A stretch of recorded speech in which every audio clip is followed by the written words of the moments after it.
आज गा दो, लेकिन एक छोटा सा मेरा अनुरोध है, रिक्वेस्ट है। कल सुबह चांदनी 3 के वीडियो में जाएंगे और कमेंट बॉक्स में लिखेंगे कि नितिन भैया ने पहली बार ये गाना लाइव कहाँ गाया था, तभी गाऊंगा। प्रॉमिस। चांदनी 3 के कमेंट बॉक्स में कल सुबह सब क्या क्या लिखेंगे, नितिन भैया ने पहली बार ये गाना लाइव कहाँ गाया था, हो जाए तो चलिए पहली बार चांदनी 3 एक बार ताली बजा दो यार।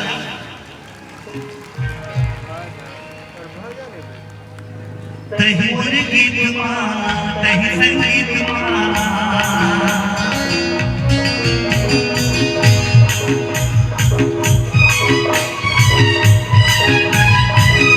स्माइल कर मेरे ऐसे कर मेरे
लगे जाओ जिला तो देख